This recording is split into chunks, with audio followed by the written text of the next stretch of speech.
ऋषि और अदिति की जिंदगी से झनक हमेशा के लिए बहुत दूर जा रही है। जी हाँ दोस्तों, ऋषि की याददाश्त जाने के बाद उसने झनक को पहचानने से इनकार कर दिया और अपनी एक्स वाइफ अदिति से फिर से प्यार का इजहार कर दिया। वहीं देखने को मिलता है कि अदिति भी ऋषि की खोई हुई याददाश्त का फायदा उठाती है और उससे दोबारा शादी करने का फैसला लेती है। ये सब देखकर अनिरुद्ध को बहुत बड़ा झटका लगता है। अब सवाल ये है दोस्तों, क्या अनिरुद्ध अदिति का साथ देगा या फिर झनक का? क्या ऋषि की याददाश्त वापस आएगी या नहीं, या फिर झनक और ऋषि हमेशा के लिए अलग हो जाएंगे? इन सब हालातों से टूटकर झनक घर छोड़ देती है और विदेश में डॉक्टर की पढ़ाई करने चली जाती है। 5 साल बाद जब वो वापस लौटेगी, तब कहानी में एक नया और बड़ा मोड़ आएगा। विदेश से डॉक्टर बनकर झनक भारत लौटती है। अब वो पहले वाली मासूम और बेबस लड़की नहीं रही। उसके चेहरे पर आत्मविश्वास है, आंखों में ठहराव है और दिल में कहीं गहरा दर्द भी। लेकिन अब वो दर्द उसकी कमजोरी नहीं, उसकी ताकत बन चुका है। उधर इन 5 सालों में बहुत कुछ बदल चुका है। अदिति और ऋषि की शादी तो हो गई थी, लेकिन उनका रिश्ता कभी सच्चा नहीं बन पाया।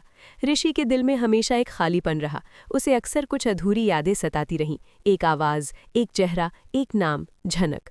अदिति ने पूरी कोशिश की कि वो ऋषि को अपने प्यार में बांध ले, लेकिन वो जानती थी कि ऋषि का दिल पूरी तरह कभी उसका हुआ ही नहीं। अनिरुद्ध भी अंदर ही अंदर टूट चुका था। उसे एहसास होने लगा था कि उसने झनक के साथ कहीं ना कहीं नाइंसाफी की है। एक दिन शहर के बड़े अस्पताल में एक इमरजेंसी केस आता है। घायल ऋषि को लाया जाता है। ड्यूटी पर जो सीनियर डॉक्टर होती है वो कोई और नहीं बल्कि डॉक्टर झनक होती है। ऑपरेशन थिएटर में जब झनक ऋषि को देखती है तो पल भर के लिए उसके हाथ कांप जाते हैं, लेकिन वो खुद को संभाल लेती है। ऑपरेशन सफल होता है। जब ऋषि को होश आता है, उसकी नज़र सबसे पहले झनक पर पड़ती है। इस बार उसके दिमाग में सब कुछ बिजली की तरह कौंध जाता है। जंगल, घूंघट, आंसू और वो आवाज़, मैं आपकी झनक हूँ। ऋषि की याददाश्त पूरी तरह लौट आती है। ऋषि को सच्चाई पता चलती है कि उसकी याददाश्त का फायदा उठाकर अदिति ने उससे शादी की। वो टूट जाता है। अदिति को एहसास होता है कि उसने प्यार नहीं, जिद की थी। अनिरुद्ध पहली बार खुलकर झनक का साथ देता है और सबके सामने स्वीकार करता है कि उसने हमेशा उसे गलत समझा। लेकिन कहानी यहीं खत्म नहीं होती। अंकुश, जो इन 5 सालों से चुप था, फिर से सामने आता है। इस बार उसका निशाना सिर्फ ऋषि नहीं बल्कि झनक है, क्योंकि अब झनक कमजोर नहीं बल्कि ताकत बन चुकी है। अब सवाल ये है, क्या ऋषि और झनक फिर से एक हो पाएंगे? क्या अदिति बदलेगी या फिर और खतरनाक कदम उठाएगी? क्या अनिरुद्ध सच में झनक को अपनी बेटी मान लेगा? कहानी अब प्यार, सच्चाई और बदले के सबसे बड़े दौर में प्रवेश कर चुकी है। ऋषि को याददाश्त लौटते ही सबसे पहले जो बात याद आती है वो है जंगल में झनक का उसे बचाना। उसे एहसास होता है कि जिस लड़की ने उसकी जान बचाई, उसी को उसने पहचानने से इनकार कर दिया था। वो अस्पताल के कमरे में ही झनक का हाथ पकड़कर कहता है, मैंने तुम्हें खो दिया था, अब दोबारा नहीं खोऊंगा।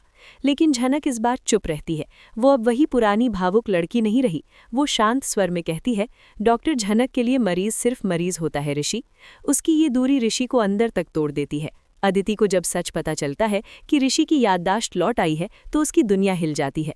पहले तो वो गुस्से में झनक को दोष देती है, लेकिन धीरे धीरे उसे एहसास होता है कि उसने सच में प्यार नहीं बल्कि अधिकार जताया था। एक दिन वो सबके सामने कहती है, मैं हार गई क्योंकि प्यार जीता है। वो खुद ही ऋषि से अलग होने का फैसला लेती है।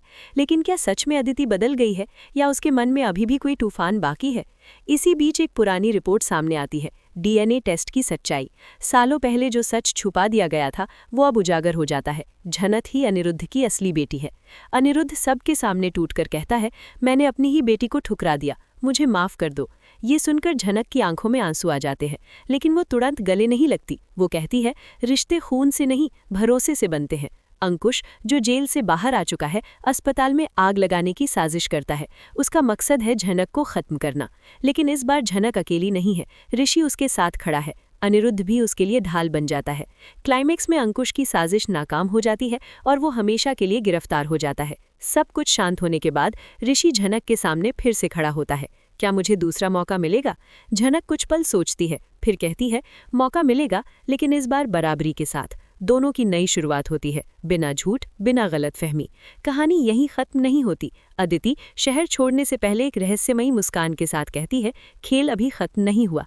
क्या ये संकेत है नए तूफान का या सच में सब ठीक हो जाएगा?